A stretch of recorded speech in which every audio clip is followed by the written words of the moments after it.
Welcome to the Vet Med Wellness and Leadership Podcast, where we discuss central challenges vet med leaders face, such as burnout, stress, and difficult interactions with clients and staff, just to name a few. In each episode, you will hear about actionable solutions that you can apply to your practice and invitations to connect with fellow leaders who are passionate about improving the wellness of the vet med profession.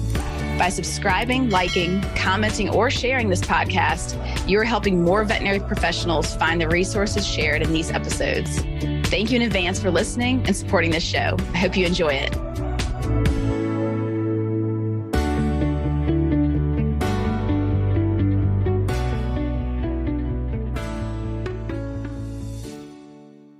Hey everybody, Crystal Stokes here. Joining me today is Gigi Tsontos, who is the Executive Director of Not One More Vet, otherwise known as NOMV, and she's an advocate for mental health and well-being in the veterinary profession.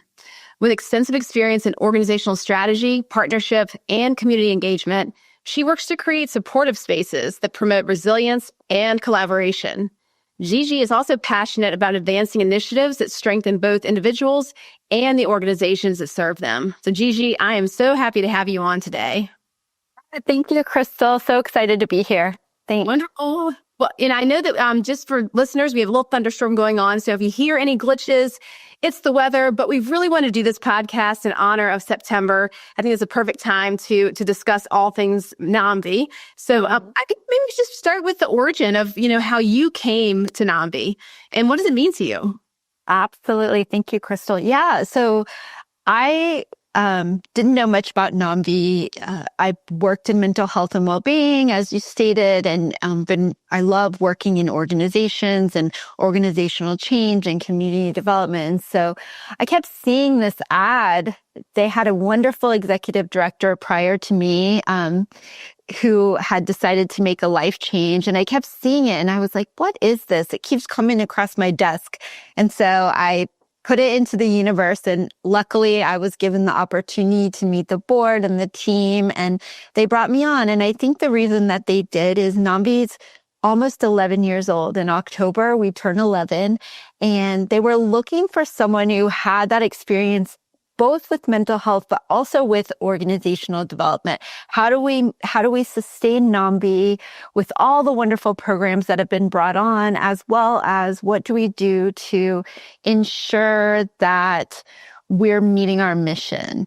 And so I got the lucky opportunity. I was so excited when I realized exactly what their mission was to become a part of it. I've been working in some form or fashion since a little kid with the veterinary industry. As far as I live in Kansas, I grew up here. I lived all over the world, moved back a few years ago. But I was telling people as a kid, I would see veterinarians on my grandparents' farm. We had our own animals. And so I saw different arenas and I knew about veterinary medicine in zoos and in other locations. And I just thought my combination of mental health and my love for this industry, I just feel like it's a fit. And luckily they chose me. So that's how I got here. It really is a good fit. And it's so neat how you've seen them over time. You have this history in veterinary medicine. You keep seeing this app up. It's like somebody's knocking at your door and you just decided, maybe I'll walk through it. And here you are. Absolutely. And it's been wonderful. It's been, first of all, a great learning experience, getting to know the community in a different way. Our team is amazing. Our volunteers are amazing. And just the number of people that we support in a variety of ways, I just can be prouder of being a part of this. Absolutely. Can you go back then and tell people, we might have listeners that, believe it or not, do not know what NOMV is. So I think we should start there for the newbies, and then also touch on the mission of NOMV. Absolutely. So NOMV is a nonprofit that our mission is to transform the status of mental wellness within the profession so that veterinary professionals can survive and thrive.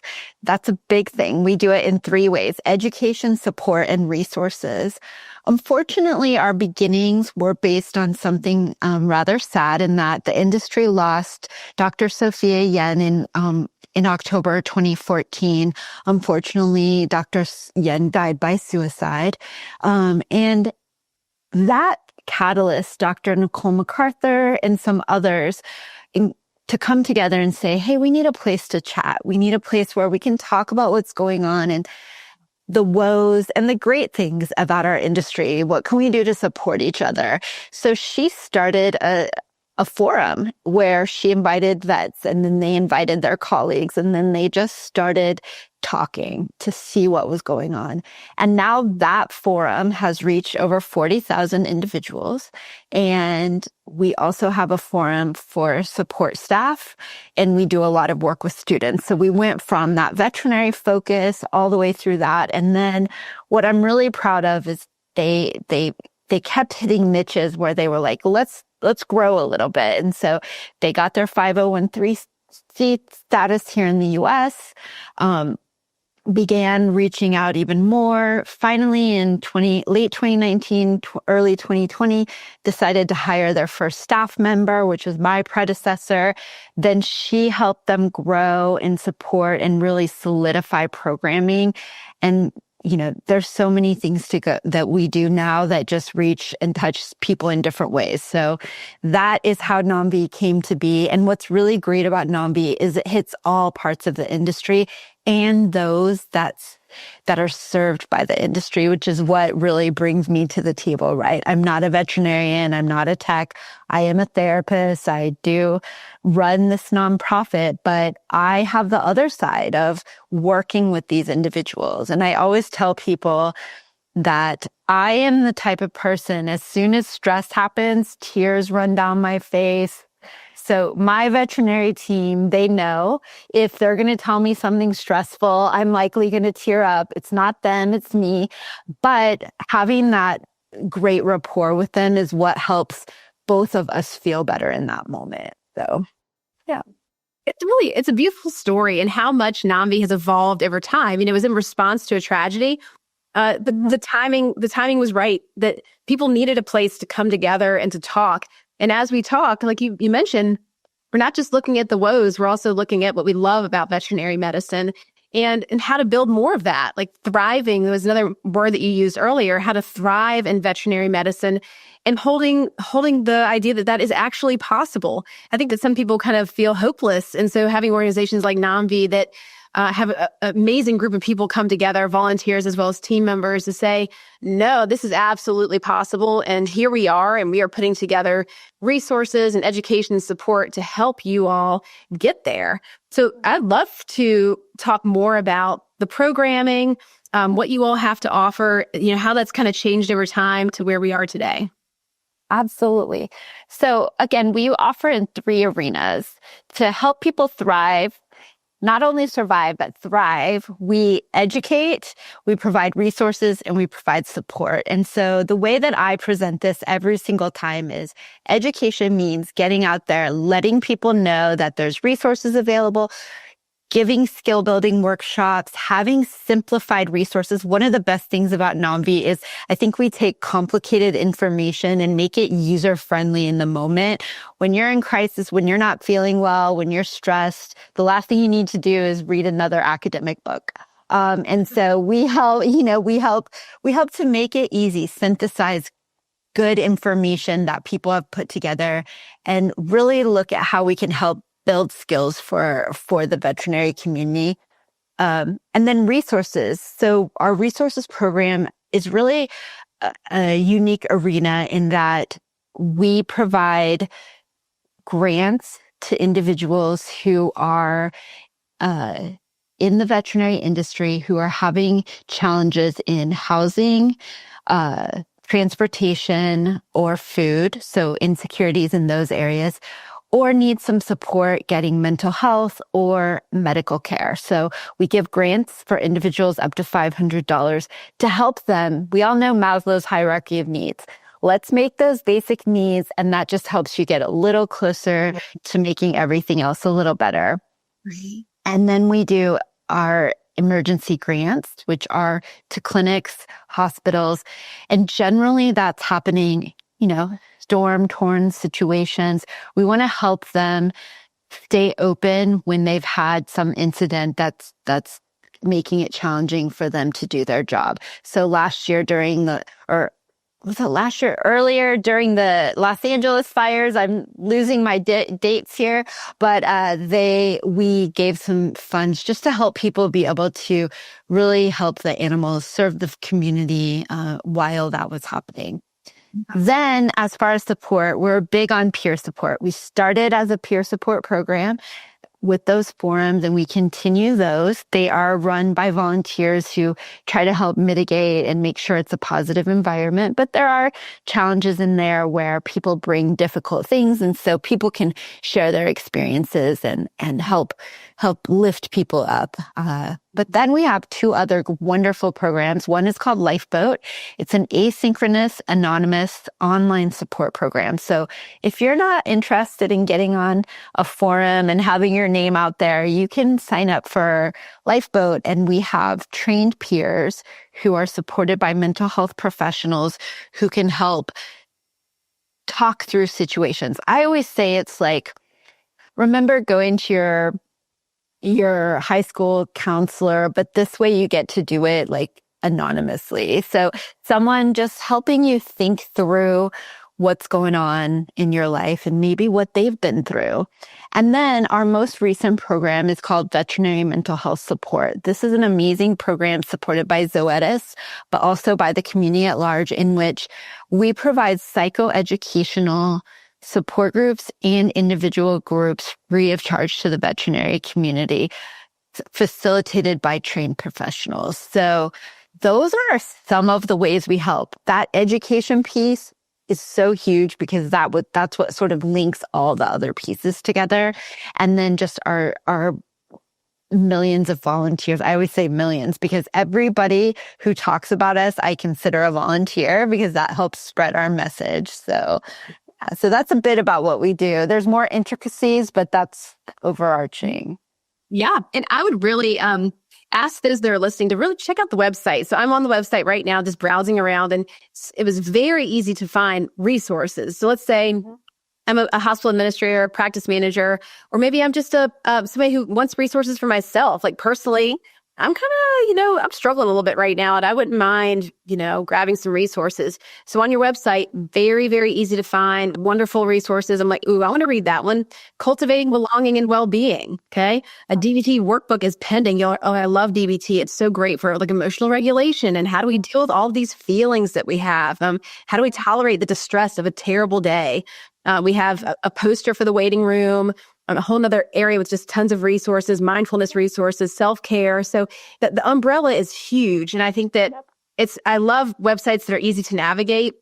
And also on the website, you have very, very broadly prominently listed the suicide prevention hotlines in case somebody really is in a moment of crisis, and they have that right there they can call. You have an area for veterinary professionals, for medical students and pet guardians, a link to events that are happening, and also how people can support NOMV. So I think the website is really easy to navigate. And you even have things in other languages for those that may be listening saying, English is not my favorite way to receive this information. Well, guess what? You have quite a few other languages to pick from, which is impressive.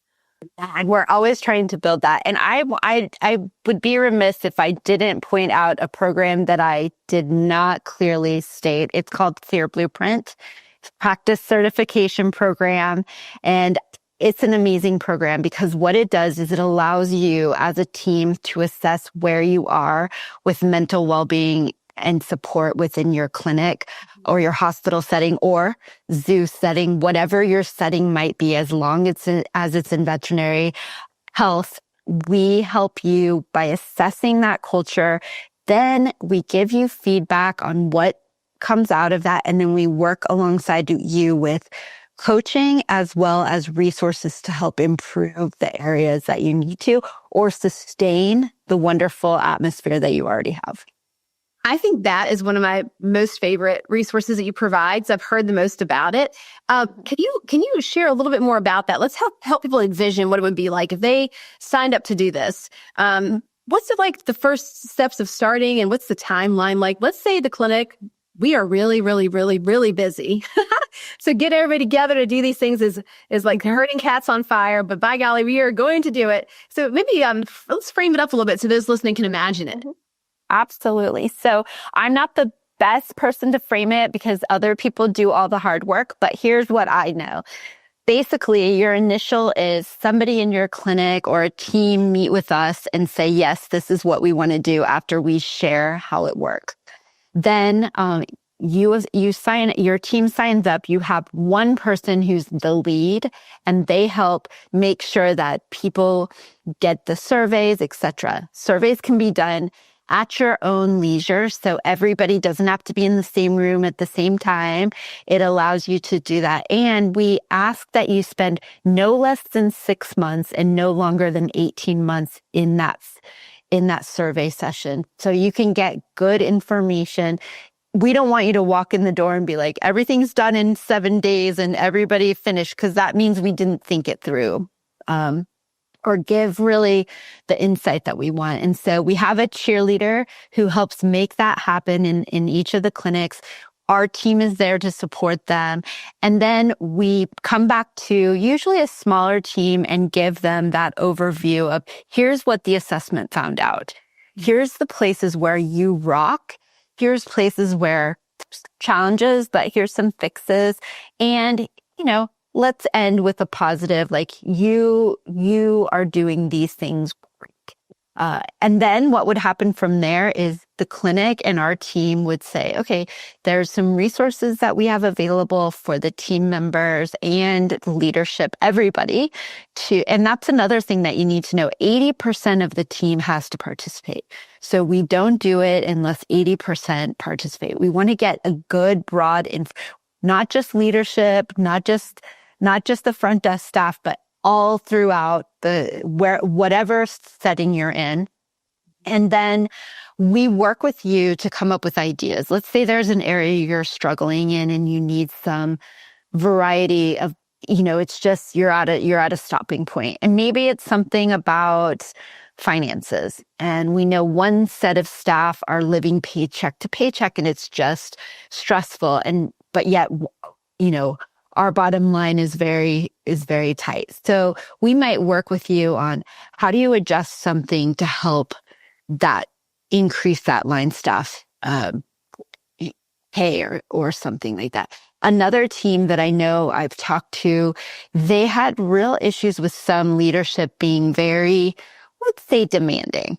And so we really helped work with them on what kind of communication style might work better. How do I do that differently? Because we're all most of us don't think about communication every single day and showing up in a certain way. So sometimes it takes us practicing. And so we'll do that with the team. It could be also that we don't know how to deal with all of the things that are happening. One of our team members is like Gigi, and she tears up when something happens. And what do I do with that? I don't know how to deal with that. And so giving them resources and building those skills that are specific to that team and clinic, even across larger systems, we try to really identify clinic-specific needs, because we know if you're in a major city versus a small town, you might have a different setup. Culturally, there might be different things. And so Clear Blueprint is just an amazing program, and you get a lot of hands-on assistance from our team. I think that is so cool. Yeah. So that's, I think, a very clear picture of that program and how to get involved in it, setting expectations of timelines, how many people need to be involved in it, a lot of hands-on support, which is great. So it's not just like an assessment and we bounce, like, good luck with that. You stay there to help with the implementation of what you learn through the assessment, which is just so fun. For people who may be interested in giving back and supporting NOMV, what are the pathways for that?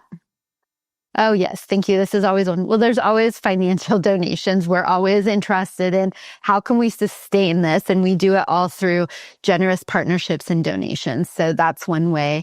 Volunteerism. We have tons of opportunities to volunteer. I mentioned Lifeboat has volunteers. other programs, our education to help develop resources. Help us get those resources in other languages. We need people who can help us do that. We also have some amazing programs that are coming up. Each May, we do what we call Race Around the World. And this is a time when the entire month of May, we come together, we bring as many people within and outside the industry together to move to really connect on mental health and well-being. We know that physical activity, we know that mind and body are connected. And so we take that whole month to really talk through, give resources, but also get you moving. So you sign up and you're on an app and you get to chat with other people and you get to say, you know, my goal is 100 miles. One of my friends' goals last year, I think her goal was like 200 miles in 31 days walking. And I was like, oh my gosh, you're amazing. But, you know, people do different things. Another person bikes, and so their miles were super high. We're just trying to share that internationally, globally, that mental health can be impacted by movement and by connection. And so that month we do Race Around the World and we try to reach as many people as possible. So you can be involved in so many ways. And the easiest way to be involved with NOMV is go to our Facebook, go to our Blue Sky, LinkedIn, Instagram, and share our messages, repost. That is a global advocate for us. Anybody who shares ours, again, earlier I said, really anybody who shares our message is part of our team. And so any way you can do that, our newsletter, etc., our resources, they're good. I think we talked about this, Crystal, before. They're great for non-vets, but they're meant for vets. But, you know, you can share them with your team, your family.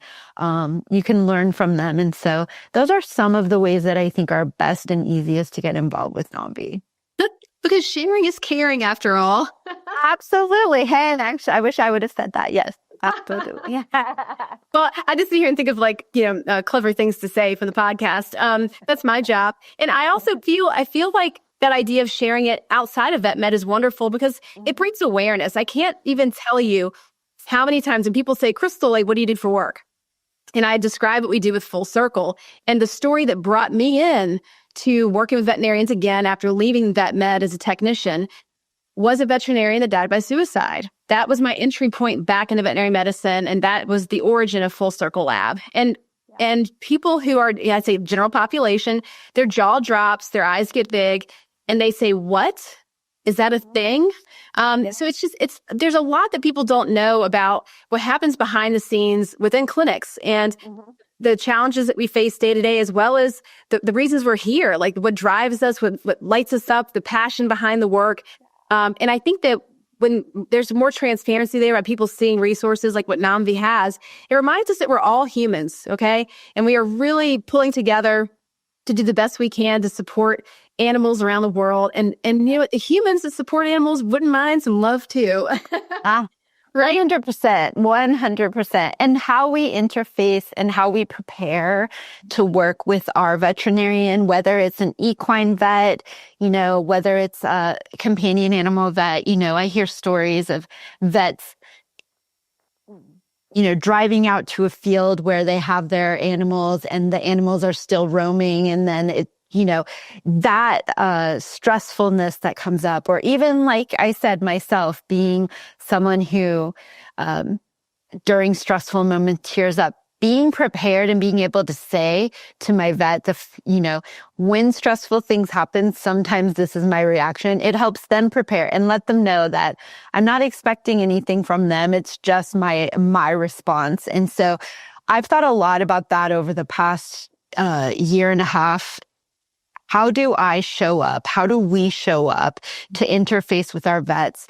And this is a practice that's so unique because I've been when I go to my physician, they don't have to talk to me about how much this is going to cost. They don't have to be involved in that side of the decision making in any way. And so that's an added stress. And then to just have layers of everything that happens in a vet. I spent a morning at the vet who takes care of my animals. She was gracious and let me come in and hang out with them. And I think I cried 3 times, based on just like the emotion of all that goes on in their day. And so the many traumas that they deal with, the challenging conversations, the difficult cases that come in the door. You can have a kitten and then you can have an animal who was hit by a car.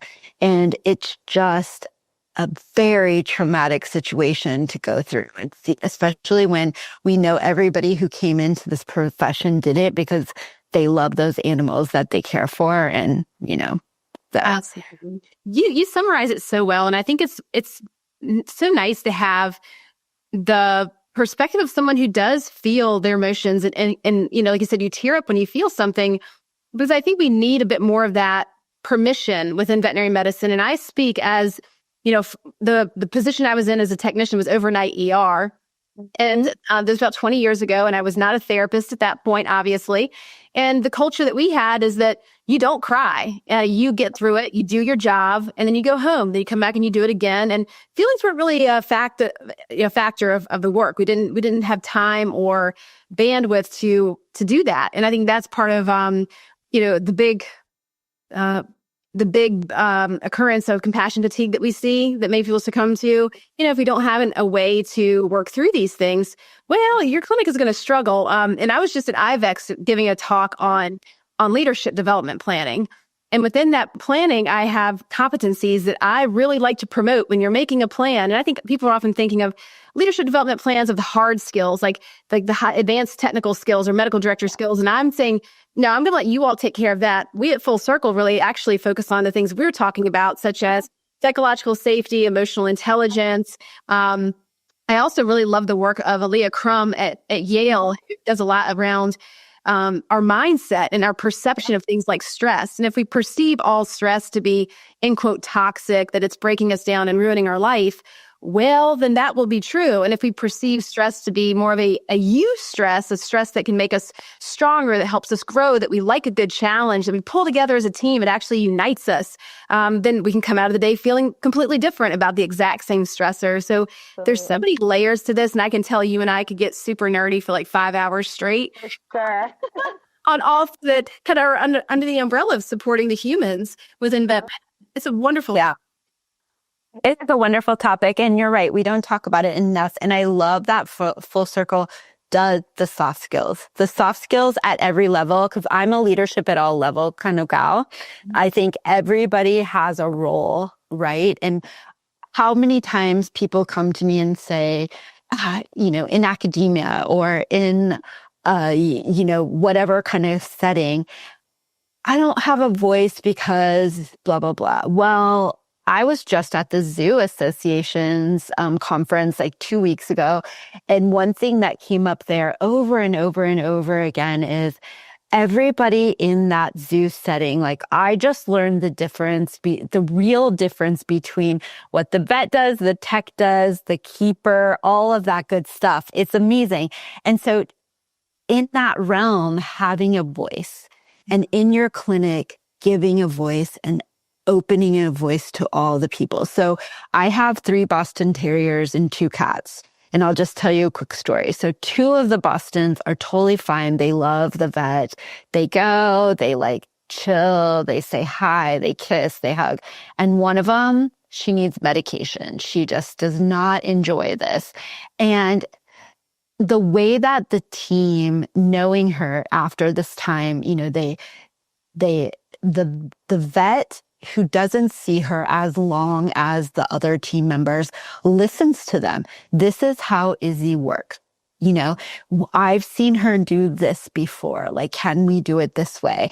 And when I see that kind of teamwork, it shows not only that they are a team, they're supporting each other, but it also makes me know that they are listening to that leadership at all levels and letting the skill set of all the team members. You being an overnight tech, one of our staff members, Susie Mitchell, she's our program manager for Clear Blueprint. She also was an ER tech overnight and said she loved it, but you are there making decisions on your own at times. And so, I digress, but, our biggest message is no one's alone. And that's why we want you all to be a team. We're all better together. We're a part of a system. And if we think about it that way, that also prevents mental health concerns and increases our ability to talk about them.